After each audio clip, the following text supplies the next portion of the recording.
Well, welcome back to another session of this Institute of Lutheran Theology Word at Work course on the Ten Commandments, the first of the 5 chief parts of Martin Luther's Small Catechism. It's a class that is designed both for confirmation classes as they study the Catechism, but also for adult study groups, and hope that it will be of use for both of those. We will spend a lot of time in both the Bible and the Small Catechism. And if you've seen the previous sessions, most of the texts have been up on the screens. Tonight there's going to be at least one that's just too long to do that. So you will actually need a real honest-to-goodness Bible with you tonight. Well, here in session 5, we move into 2 commandments, not just one, but 2, that both concern stealing, in a way. What is the 7th commandment? You shall not steal. This is the obvious one. When you hear that, you shall not steal, what comes to mind? What do you think of? Word association. Pardon? Burglary, breaking and entering, robbery, a holdup, all of those kinds of things. Maybe shoplifting. Any of you done any of that kind of stealing? Hope not. The one in there that sometimes, for some reason, gets a pass is shoplifting, and it really shouldn't. That's a very serious issue. Talk to any retailer. That's stealing just like any other kind. But I think, like the commandment against killing, this is one of those that many of us would say, got that, let's move on. We don't really need to deal with it.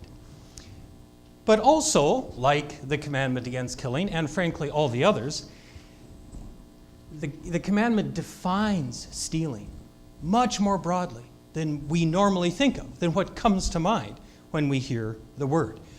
And again, that is that second use or second function of the law, where the law exposes our sin and accuses us of our failure. And the more we insist that we've kept it, the harder it comes after us. Keeps raising the bar until finally it gets all of us. And the point of that, of course, is by destroying our self-righteousness, it drives us to Christ and to cling to His righteousness alone, because that's our only hope in any case.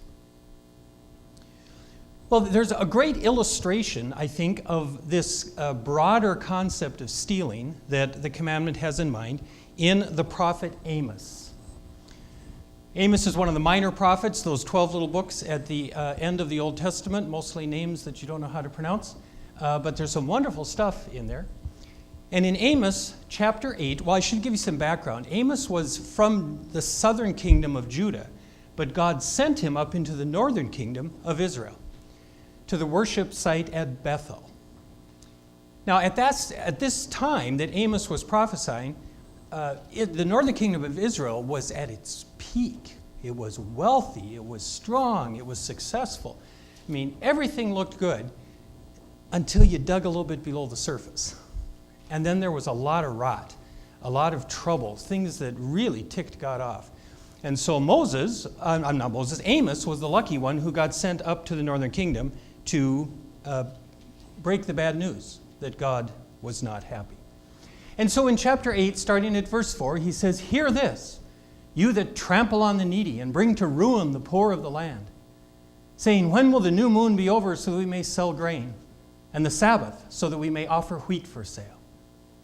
We will make the ephah small and the shekel great, and practice deceit with false balances, buying the poor for silver and the needy for a pair of sandals, and selling the sweepings of the wheat." In those 3 little verses, Amos names 6 kind of subtle ways of stealing, other than robbing someone or, burglarizing a home. If you look at every half verse, there's another kind of idea there. So in 4a, he says, "You that trample on the needy." What does that sound like? Taking advantage? Perhaps. What does the word trample mean? If you trample on something, what have you done? You stepped on it, and in a sense, almost like you're not even aware of it. You hear all the crowd just trampled on the grass. I mean, they were so busy doing what they're doing, they had no idea what they were accomplishing. And so to trample on the needy is to take advantage of it, is to oppress them, but it also has this sense of not even being aware of it. You're not even seeing the poor. You've maybe seen or read these descriptions of, like in New York City, where people in tuxes and fancy dresses going to the opera walk right by the homeless folks sleeping in the doorways, and almost an unawareness of the poor among them, and ignoring their need. It's like they don't count, like they're invisible. Well, by not being more concerned for God's blessings going to everyone in Israel, this is a kind of stealing. In 4b, he says, and bring to ruin the poor of the land. What does that sound like? If you bring someone to ruin, what have you done? Well, it's maybe even more than not paying fair prices. You've bankrupted them. You've taken such advantage of them. And in particular, in Israel's society, every little family or clan had their patrimony, the land that they had gotten when Israel first came into Canaan. And what was happening is that the wealthy were taking that land as collateral on unwise loans. And when the poor couldn't take it back, they just took the land. And tough. I mean, there weren't like factories. You didn't go to the city and get work. You were reduced to begging. And so this indicates a willingness to get rich at any cost to your neighbors.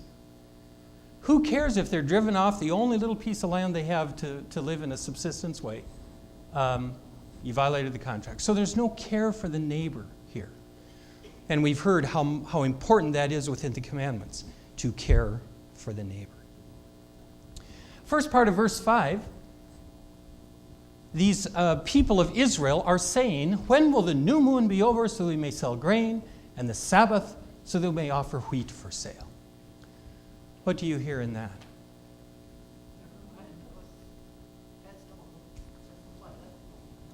Never mind the festivals. New moon, you probably recognize Sabbath, like from the third commandment, but the new moon was also a religious festival. It was a time when people worshiped God.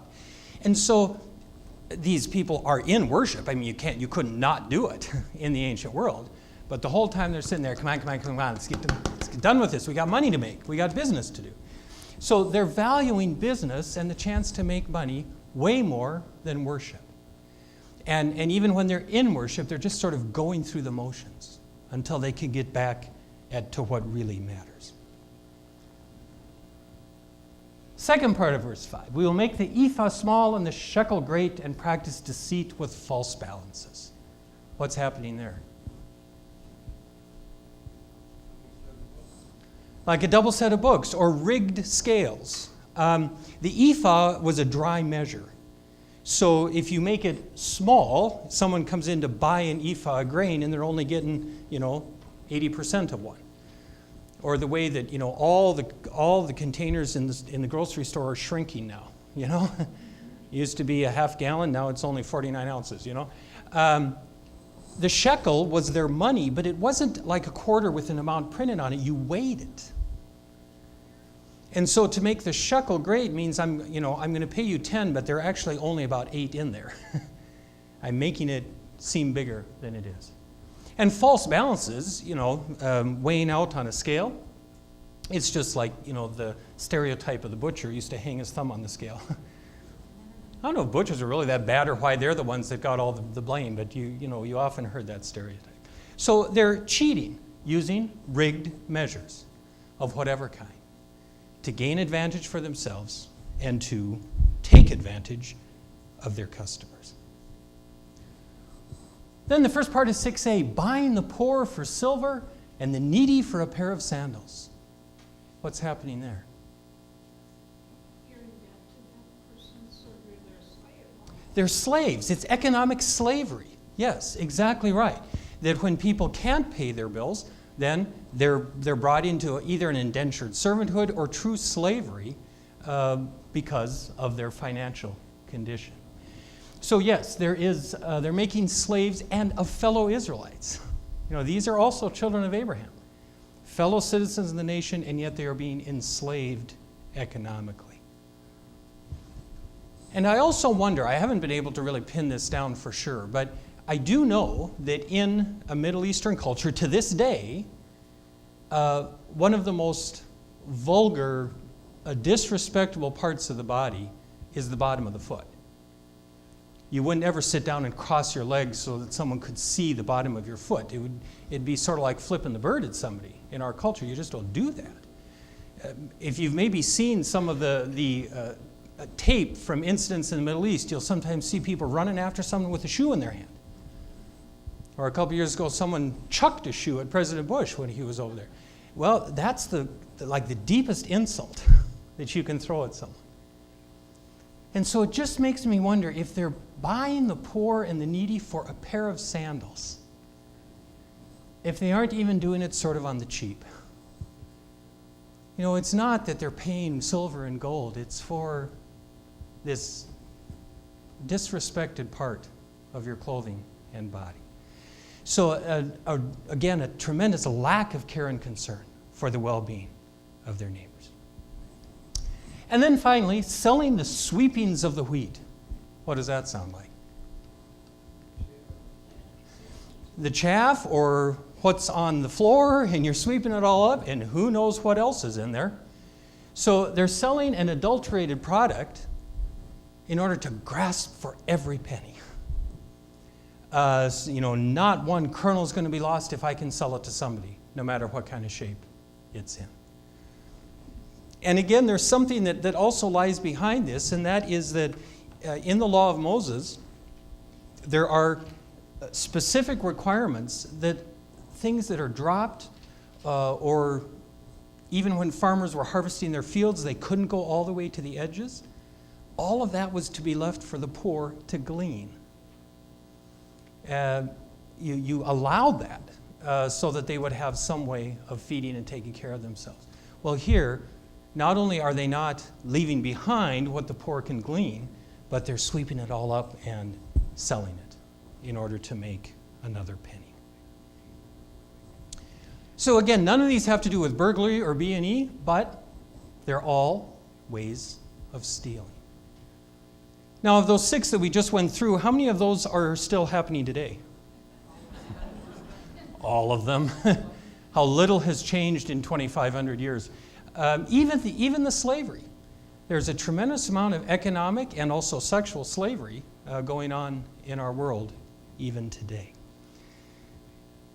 So the point that we get from Amos is that there are lots and lots of ways to steal, all of them way more subtle than just a holdup or a break-in. And if we move it out of Amos's world into our own, again, I think we could compile a long list of ways to do that. And if you're watching the broadcast, you may want to pause it at this point and compile a list and have some discussion about that. But here are some of those that I came up with. People who have a job but don't work hard. Have you ever been around someone like that? Come in late, leave early, stretch their breaks and their lunch. And now the flip side of that is the employer, of course, who wants people to work to the bone and not pay them an appropriate wage. I mean, all of these go in both directions. And I don't want them to sound only one-sided. Or what about cheating on, say, your taxes? Well, we'll just pay you cash for this job, and then neither you nor I have to report it. Or how many people have gone to their friends and neighbors to, can I send a rebate to your house too, because it's only one per address, but I bought 3 of these things. Or reimbursements, or any other ways that people try to game the system to gain advantage for themselves. Or fraud. I mean, the false ads, the emails from the Nigerian widow who has $500,000 set aside just for me, if only I'll wire her a little bit of money. I actually read a few months ago that those emails are deliberately outrageous like that in order to weed out all but the most gullible people, because then they can just fleece them. Well, you talk about fraud, about lack of care for your neighbor. You're preying on the least capable and the most gullible to do that. Or, fraud, my goodness, you can go on and on and on, all the examples of that in our culture. Or wasting other people's money. How much easier it is to be generous with yourself and someone else if you're not paying the bill. Or that I expect you to be generous to me, but don't think about asking me for the favor in return. Or you think about the massive kind of waste you find in government or in some corporate situations because it's not my money, it's somebody else's money. I think you can even make a case that gambling fits under this heading, because gambling promises that everybody's going to win and win big. That's how they draw in the customers. But the system depends on most players losing, because if they don't, there's no money to give away. Nobody's in it out of the goodness of their heart. They're in it to make money. And if I happen to be the lucky ones, one of the lucky ones who does in fact win, where does that money come from? Comes out of my neighbor's pockets. Doesn't come from the casino or the state of government or anybody else. It comes out of the pockets of those who played and lost. So again, as we saw with killing, once we get done with this, it has expanded very broadly to a point where it captures almost all of us. So what's going on here is that in the seventh commandment, God is concerned, forbids all kinds of stealing, whether obvious or subtle. And what drives this, or what the definition of it is, it has to do with fairness. God is concerned to protect fairness in all matters of money. Now, please understand, fairness is not the same as equality. There's no sense that the Bible is opposed to competition or to driving a hard bargain or to being a really sharp business person. This is when you're deliberately trying to gain advantage by designing something to be unfair. If you look in the Small Catechism under the seventh commandment, the meaning reads, "We should fear and love God so that we do not rob our neighbors of their money or property, or take from them by any unfair dealing or fraud, but rather help them to improve and protect their property and means of making a living." So the concern here is deliberate attempts to take advantage through unfair means, by cheating, by lying, by disguising what you're really up to. So anything that is designed to be unfair is a form of stealing. And if you think about that, it's kind of curious, isn't it? Because it really shouldn't be that hard for people to be fair. Don't we all want to be treated fairly? It's the first complaint that children learn. No fair. I think my kids were saying that before they understood the concept of fairness. It's sort of instinctive. They just know that this is something to say. No fair. There's no greater slight to a child than to feel like they've been treated unfairly. So then why is there so much unfairness when it comes to money matters? Why is this the driving concern of the commandment? Well, there are actually two problems that keep us from dealing fairly with others. One of them has to do with that old, well-known friend of ours called the old Adam, or the old Eve. That is our sinful nature, who we are from birth. And we've talked about this all the way through, but the basic characteristic of the old Adam is selfishness, self-centeredness. So I want what's mine. I'm not nearly as concerned whether you get yours. After me, you come first. And so the basic selfishness of the old Adam is really only concerned about my fairness, not anybody else's.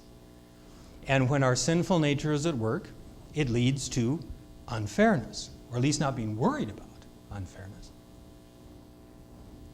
But the second factor is the power that money can have over us.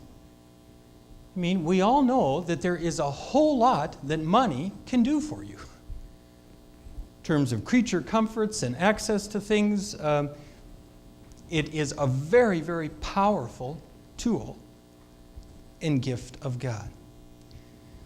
Out towards the end of the New Testament, in 1 Timothy 6, we read, "But those who want to be rich fall into temptation and are trapped by many senseless and harmful desires that plunge people into ruin and destruction. For the love of money is a root of all kinds of evil. And in their eagerness to be rich, some have wandered away from the faith and pierced themselves with many pains."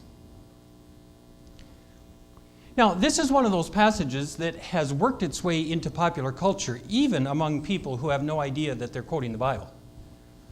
But more often than not, they quote it wrongly. What you most often hear is, money is the root of all evil. Is that what it says? It is the love of money that is the cause of so much evil, not money itself. And this is very important because sometimes when you start talking about this commandment, it's like, well, I should feel guilty for what God has blessed me with. Well, only if you've gotten it unfairly, if you've defrauded somebody to get a hold of it. Money, just like we talked about in the last session with the gift of sexuality, money is a good, powerful gift of God. But precisely because it is, we need to use it carefully and wisely. And so it's loving money. It's turning it into a god. It's putting our trust and hope in it that causes all sorts of trouble in the world. Money itself is neutral, but it's when we treat it like the ultimate good or like our God who can do anything for us that we start to get into trouble. So the call is not to necessarily reject money, and in a money economy, how could we do that? Who would take care of you then? But the call to use it carefully and wisely leads to the positive side of the commandment. And that is that besides forbidding us from stealing, the seventh commandment calls us to be good stewards. What is a steward? A caretaker or a manager. We don't hear the word actually very often anymore. You used to have stewards and stewardesses on airplanes or ships. Now they're mostly attendants. So the word has kind of dropped out, but it does mean a caretaker, or perhaps a better word is a manager. A steward is someone who manages what belongs to somebody else. By definition, a manager is not an owner. In other words, as a steward, I'm not free to do just whatever I want with what is under my charge. But rather, I need to deal with it the way that the owner would want me to. I have the responsibility and the authority to manage this, but I answer to somebody else. So not an owner, but a manager of others' property.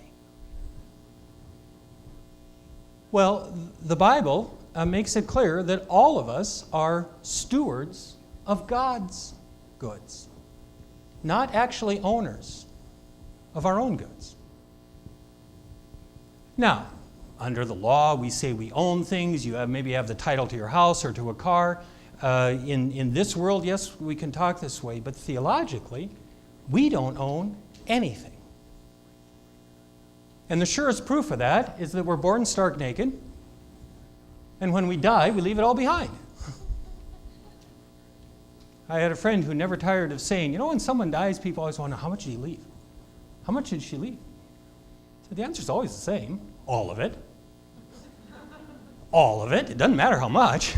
You don't take any of it with you. So as we live on this earth, God entrusts all sorts of stuff to us, but it's not ours. We didn't bring it with us, and we don't take it with us. We are entrusted with it to manage it while we live out our lives on earth. And so recognizing that God is the creator of all things, even our ability to make money or to manage the goods that we have, we realize that we are stewards, not owners. And yet God gives us a very free hand to manage it however we want. It's an awesome responsibility. But we do it not for our sake or our betterment, but we do it according to God's will and how God would want us to use this. So good stewardship, that is careful, wise, faithful management of everything God has entrusted to us, is a vital part of stewardship. Now, here, under this commandment, of course, we're talking specifically about financial matters, but this would be true of our health, it would be true of the world around us, it would be true of relationships, to be good managers of all of that. But it focuses in on financial issues just because of the power that money can have over us and how that taps into the selfishness of the old Adam. There is a great illustration of how stewardship works in Matthew chapter 25, verses 14 to 30. This is one of those that is too long to put up on the screen. So if you grab your Bible and actually turn to Matthew 25, verse 14. It's a parable that Jesus told towards the end of his ministry, according to Matthew. We're going to start at verse 14. Jesus said, "For it," and it here is the kingdom of God. He's been telling parables of the kingdom. "For it is as if a man going on a journey summoned his slaves and entrusted his property to them. To one he gave 5 talents, to another 2, to another 1, to each according to his ability. Then he went away." Actually, historically, we know this is true. Large landowners would have estates all over the place. They could only live in one at a time. So as they moved about from one to another, they would entrust all their property to the local folks. Now, the one who had received the 5 talents went off at once and traded with them, made 5 more. In the same way, the one who had the 2 talents made 2 more talents. But the one who had received the 1 talent went off and dug a hole in the ground and hid his master's money. After a long time, the master of those slaves came and settled accounts with them. Then the one who had received the 5 talents came forward, bringing 5 more, saying, "Master, you handed over to me 5 talents. See, I have made 5 more talents." His master said to him, "Well done, good and trustworthy slave. You have been trustworthy in a few things. I will put you in charge of many things. Enter into the joy of your master." And the one with the 2 talents also came forward, saying, "Master, you handed over to me 2 talents. See, I have made 2 more talents." His master said to him, "Well done, good and trustworthy slave. You've been trustworthy in a few things. I will put you in charge of many things. Enter into the joy of your master." Then the one who had received the 1 talent also came forward, saying, "Master, I knew you were a harsh man, reaping where you did not sow, and gathering where you did not scatter seed. So I was afraid, and I went and hid your talent in the ground. Here, you have what is yours." But his master replied, "You wicked and lazy slave, you knew, did you, that I reap where I did not sow and gather where I did not scatter? Then you ought to have invested my money with the bankers, and on my return I would have received what was my own with interest. So take the talent from him and give it to the one with the 10 talents. For to all those who have, more will be given, and they will have an abundance. But from those who have nothing, even what they have will be taken away. As for this worthless slave, throw him into the outer darkness, where there will be weeping and gnashing of teeth." Well, now, these talents that Jesus is talking about were a significant amount of money. If you try to translate them into today's world based on an average wage of $30,000 a year, that first servant got $2.5 million dropped in his lap. The one with 2 had nearly $1 million. Even the third one had like the equivalent $450,000 just handed to him. So the master was incredibly generous to them, very trusting to just hand over this kind of money to these servants. So as you think about the story, you know, the first 2 guys come and they've doubled their money. It's great. The third servant comes. He hasn't stolen the money. He hasn't lost 1 thin dime of it. What exactly did the third servant do wrong. He protected it, cared for it, brought it back. It was all there, and he just gets reamed out for it. What was the problem? It didn't increase. And why not? He didn't do anything with it. That's the real problem. He failed to use what the master gave him. He had been entrusted with this incredible gift just dropped in his lap, and instead of managing it, instead of doing his best with it, he simply hid it. And he did it out of fear of the very master who had just handed over this massive gift to him. And there's no trust there. There's no confidence. Now, far be it from me to correct our Lord, but I've sometimes thought that the message would be more effective if one of those first two servants had lost his shirt. You know? I did my best, but here's your, 25 cents left from the money you gave me.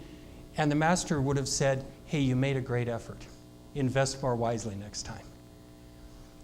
Because the point here is not simply that they were successful.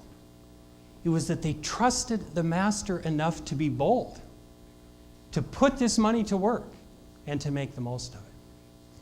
So the poor stewardship here is really his fear and his failure to trust the master enough to use what had been given to him.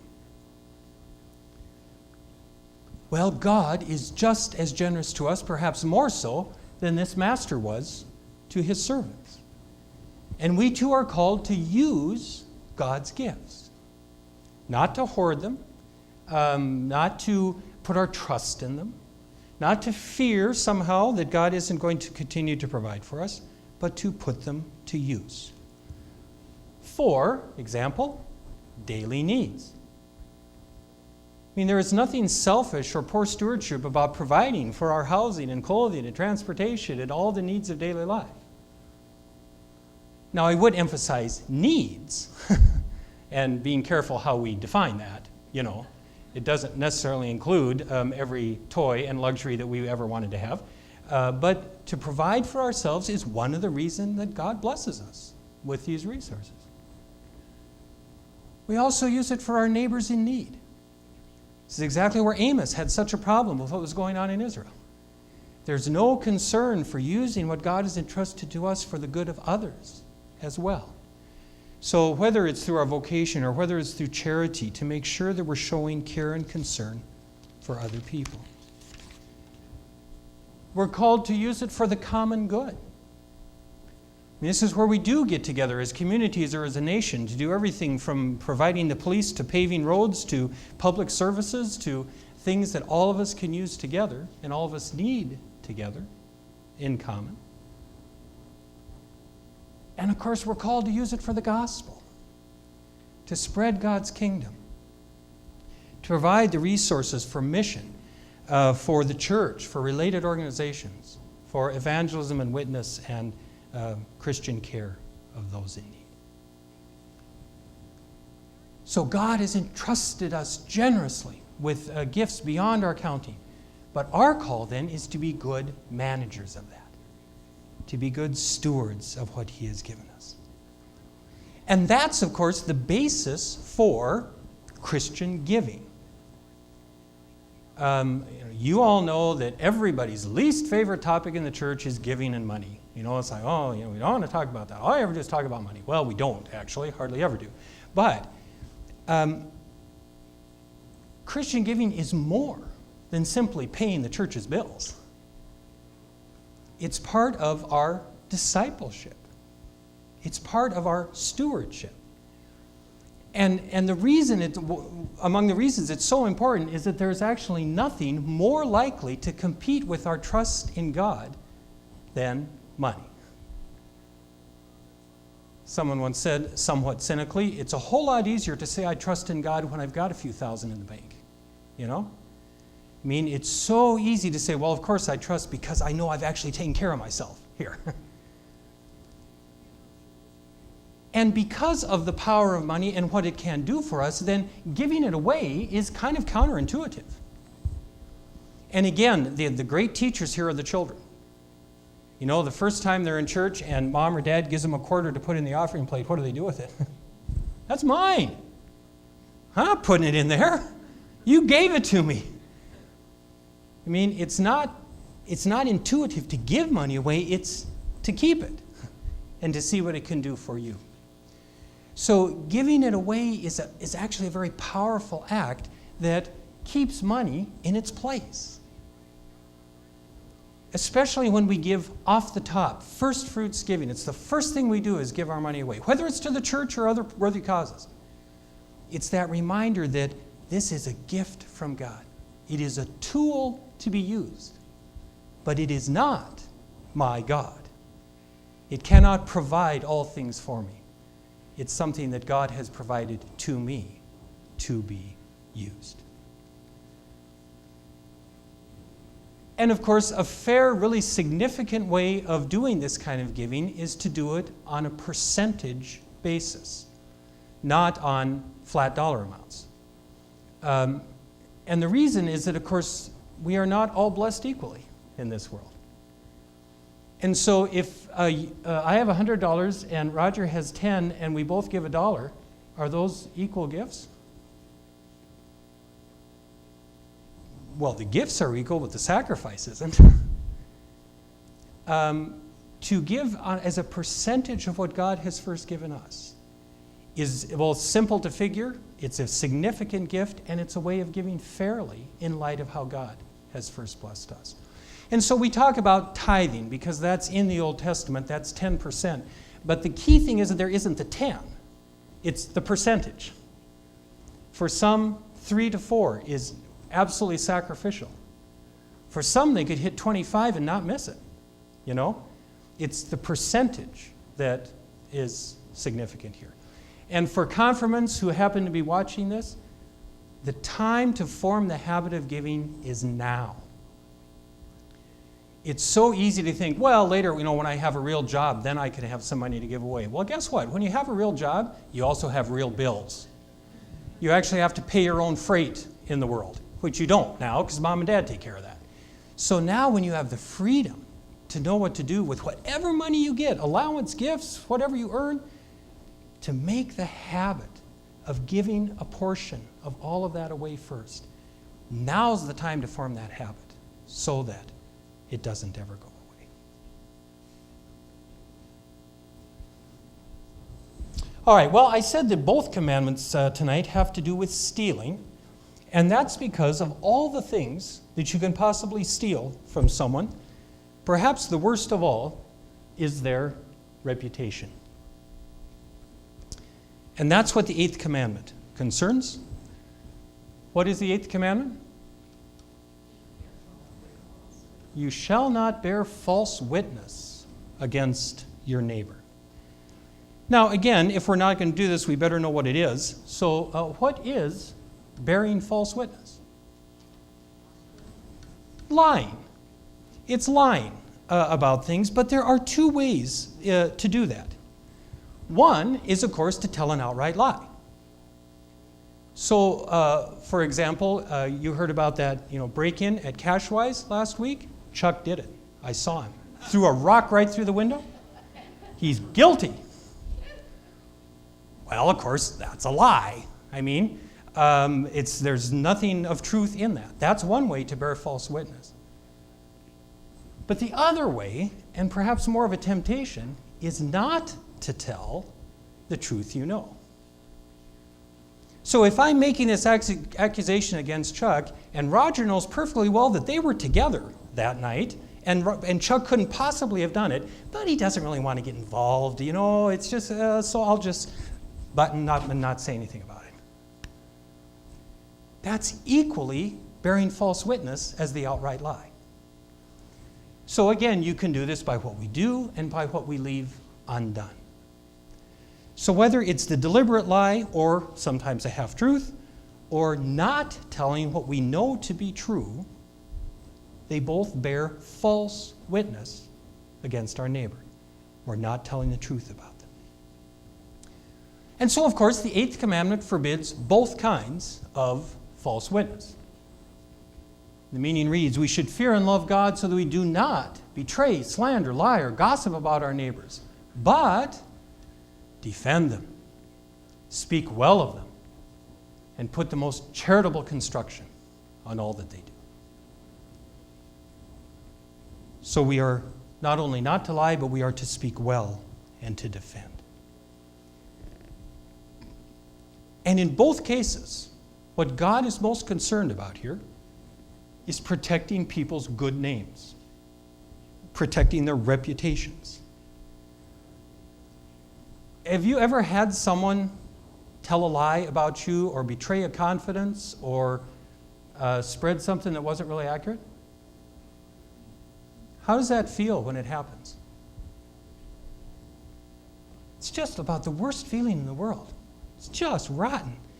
You know, we noted the other night that the old saw, sticks and stones may break my bones, words will never hurt me, is such a lie. I mean, words can hurt, sometimes worse than other things do. But now, would any of you admit to ever having passed on a bit of choice gossip or perhaps stretched the truth about someone else when it served your purpose? Anybody going to come clean on that? How did that feel? Not nearly as bad. When someone comes in and says, don't tell another soul what here's what I just heard. They're not suffering anguish in their soul. They're having the time of their life. It's like, I can't wait to tell you what I heard. Well, if we don't like that to be done to us, why is it so much fun to do it for others? Why do we enjoy that so much? Well, of course, we go back to the old Adam. The sinner, our sinful nature, that selfish, self-centered part of us loves to gossip about others. First, because it gives us a sense of power over them. I know something about you. I mean, it's the whole basis for blackmail when you get that far down, you know. I have a secret that you don't want out, so you have to pay me. But even at a much, lesser level, it's that sense of, I've got something on you. And it gives us this sense of power or superiority. And in that, we sometimes build ourselves up by putting others down. Well, I may not be doing so great, but I'm doing better than he is. Poor schlub, you know. At the expense of our neighbor, we try to buck ourselves up through what we know about other people. And you can see how selfish both of these are, but that's the nature of the old Adam. Me, myself, and I. After me, you come first.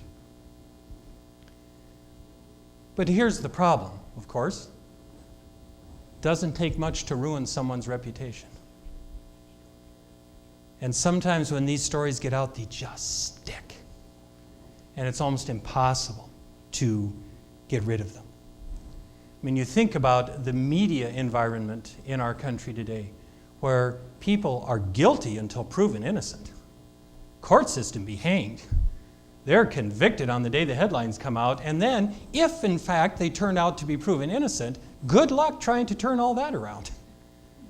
You won't get nearly as much ink on the acquittal as you did on the public conviction in the news.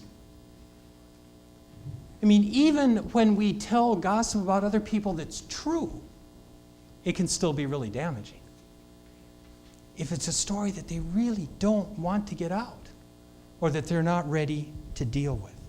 I mean, how we talk can affect whole classes of people. And we have become much more sensitive about this as a culture, and without going to the extremes of political correctness, that's a good thing.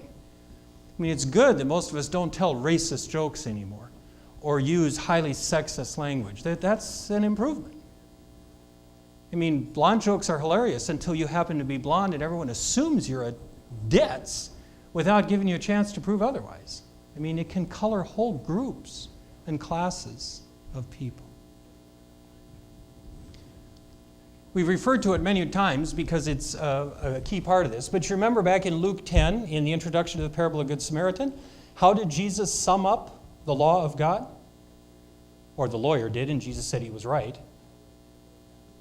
Love the Lord your God with all your heart, soul, mind, and strength, and love your neighbor as yourself. that is not a bad way to decide whether or not to repeat things that you hear about other people, whether or not to pass on the gossip that you've heard. And again, even if the story is true, that's oftentimes the criterion people use. Well, it was true, so why is that wrong to say it about someone else? Well, if it was not a loving thing to do, to pass that on, truth or not, doesn't really matter. The question is this the loving thing to do, to tell this?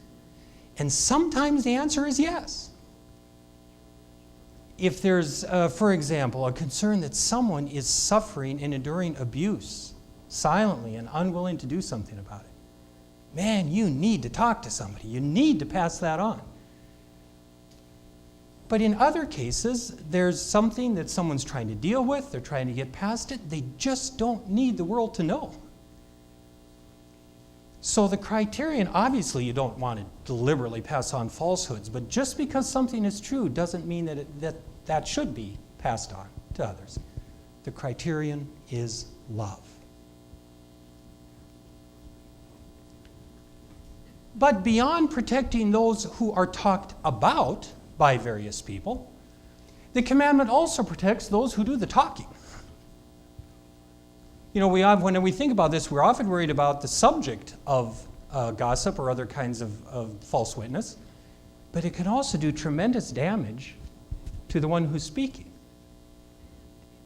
I mean, you don't have to tell very many lies before people conclude that you're a liar. And you can't trust anything they say. You only have to betray a confidence or two, and nobody's going to trust you with anything ever again, because they know that you leak like a sieve, and they're not about to let you know anything important about them. I mean, this too cuts both ways. Yes, we're concerned to protect those who are the subject of gossip. It also protects those who are the source of it. And that also is the loving thing to do to ourselves, to watch what we say, so that our own reputation doesn't get tarnished by flapping our gums. And the truth is, and I emphasize this especially for confirmation students who are still young in this world, the most important asset that you have is your good name. I mean, money can come and go, possessions can come and go, talents can rise and fall, but the one thing that is of inestimable value is your reputation, your good name. And once it's been tarnished, it can be really hard to get back. Remember years ago there was a family that was moving away from town. And they had a boy who was in confirmation at the time. So the dad came in to tell me that they were going to be moving away. And I just said kind of casually, boy, I'll bet your son's really bummed about having to leave. And I will never forget his response. He said, oh no, he can't wait to get out of here. Because already when he was in first grade, he got labeled on the playground. And no matter what he does, he can't crawl out from under that. He's just desperate to go someplace else and try to start over. When your good name gets tarnished, it's very, very difficult to get that back. And so, again, the goal is what is a loving thing to do to yourselves and others. And here, if you remember, what was the rule that Thumper learned in Bambi? If you can't say nothing good, don't say nothing at all. Yeah, and just hopelessly cute, of course, you know. That's actually not a bad way of thinking about the 8th commandment. You can't say something good, don't say nothing at all. Except, of course, that Thumper only had it half right. You can also break the commandment by saying nothing at all, as we noted earlier. I mean, look again at the meaning to Luther's catechism. Of course, we should not betray, slander, lie, or gossip about our neighbors, but defend them, speak well of them, put the most charitable construction on all that they do. That's the positive side of this eighth commandment. And remember, they all have this positive and negative side to them. The positive side is to defend, to speak up, to speak well of your neighbors. And so when you're dealing with gossip or with words about others, you really have three choices. One is that you can join right in and pass it on and have the time of your life. That would actually be wrong. That would not be a good idea. It would be better, of course, to say nothing, don't participate, don't get caught up in it. But there is a third step, and that is to speak up, to defend, to take the side of the ugly duckling in whatever crowd you happen to be in, who's being beaten up by the others verbally. Now, in this case, I think the positive side of the commandment is way harder to keep than the negative side. I mean, most of us with effort can refrain from flat out lying about other people or saying things that we know are harmful. But to go against the crowd,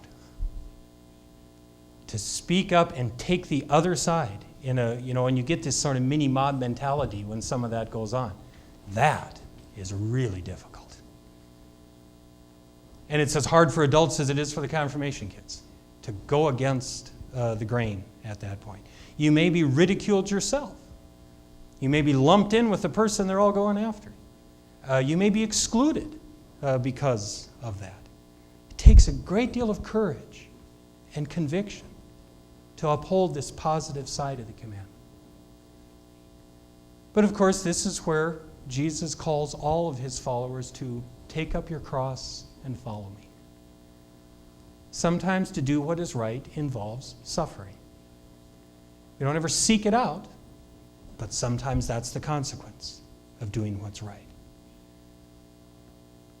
And so we are called to speak the truth in love, despite the consequences that might bring, or that we might suffer for it. But now let me emphasize the in love part is critical here. Speak the truth in love. That's the criterion. The old Adam, the old Eve, loves self-righteousness as much as it does gossip.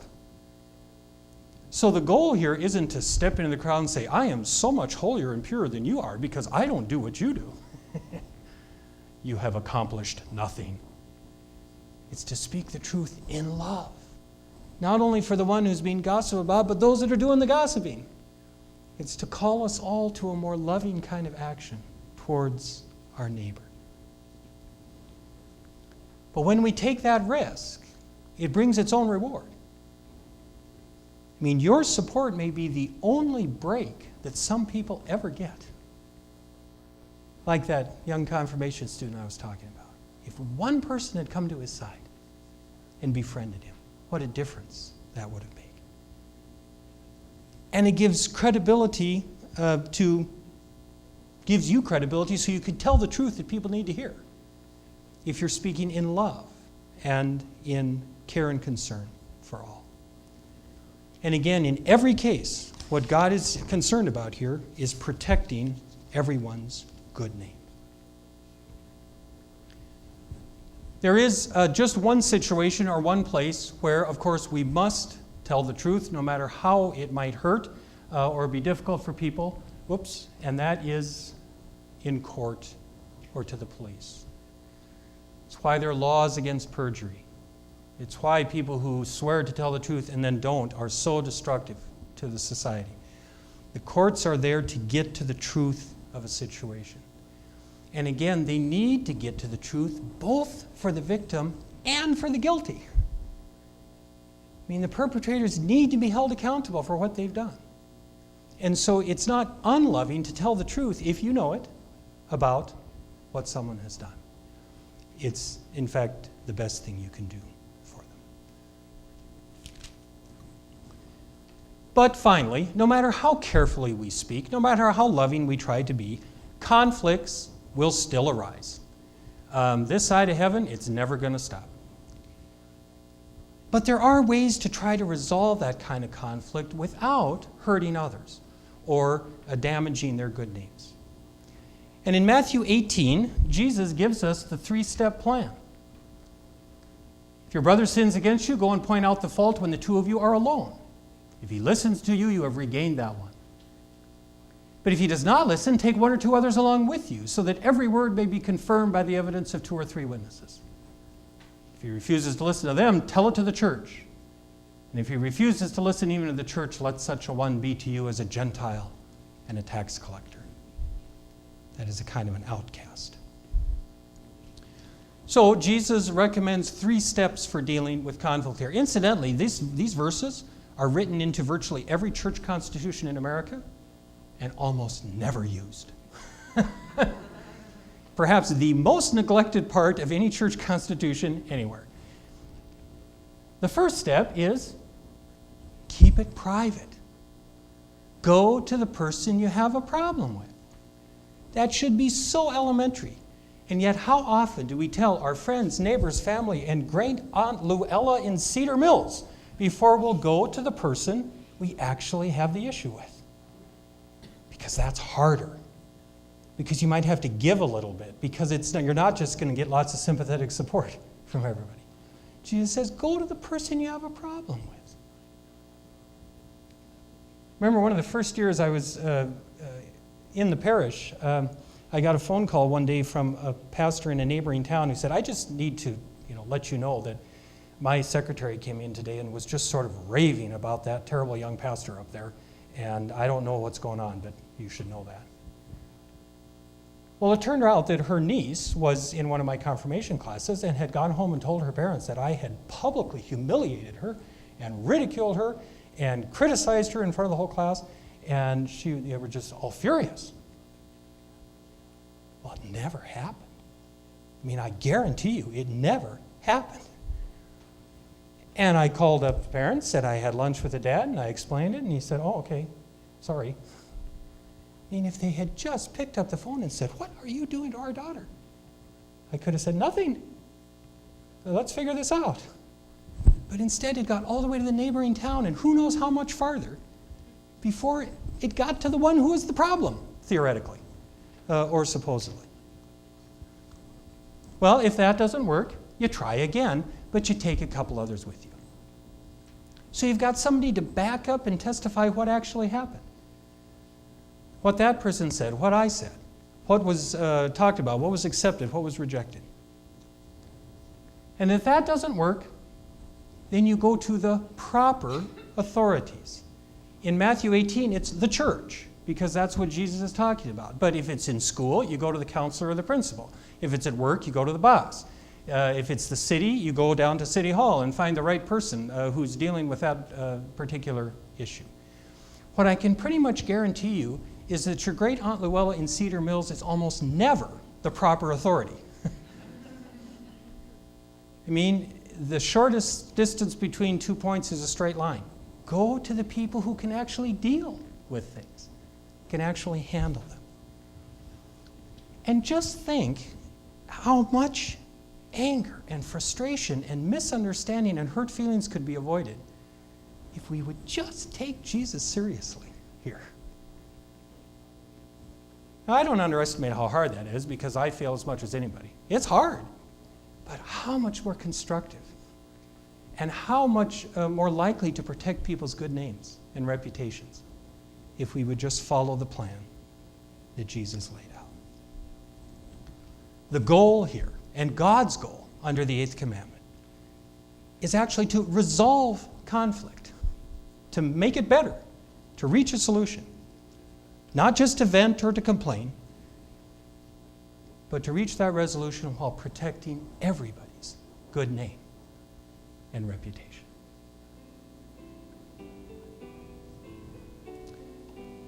And with that, there are only 2 commandments left. We'll pick those up next time.